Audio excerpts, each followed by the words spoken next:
Delicious.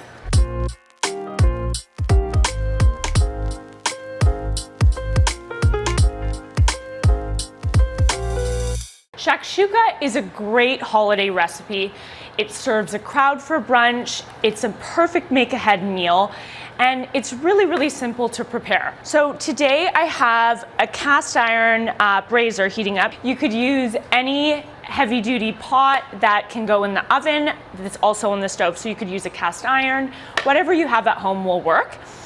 I have some oil heating up here. We have onions and garlic, and we're just gonna add that to our pan. And then we're gonna add our diced red pepper. It's also more traditional, so this is gonna soften. We're gonna let that go for a couple of minutes. And once you start to see the onion and the red peppers kind of cooking together, then we're gonna add the rest of our ingredients. So when you see your onions are kind of starting to get translucent, that's when we're gonna add in our tomato paste and our cumin and paprika. I like to add harissa to my shakshuka, and it adds a little bit of sweetness and a little bit of heat.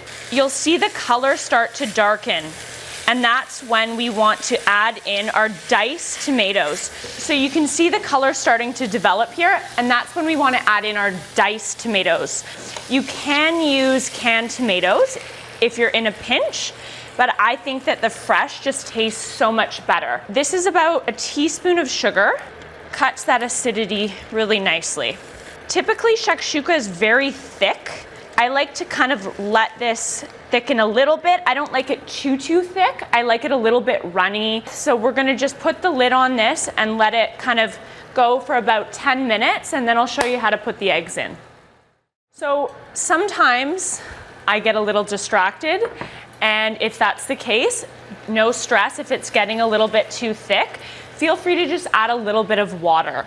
So we're at about the halfway mark, and we're just gonna add in the chopped parsley and the umami. We're getting close to add our eggs. I'm gonna season it with some pepper, and then we're just gonna taste for seasoning.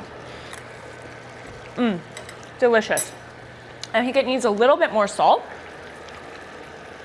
Pop the lid back on, and then we'll get ready for our eggs.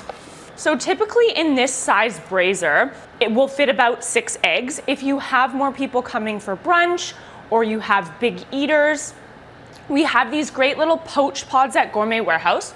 It takes the complication out of poaching eggs. Crack your eggs directly in here.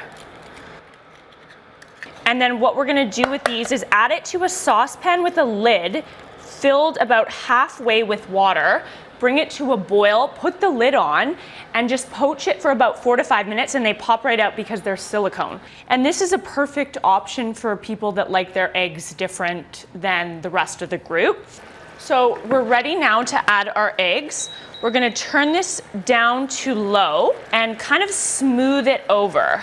And then what I'm gonna do is create little wells with the back of a large spoon, so the eggs kind of perfectly sit in their little home. And I have the oven set to 375, and once we crack these in, we're gonna pop it in the oven for about 5 to 6 minutes if you like them runny.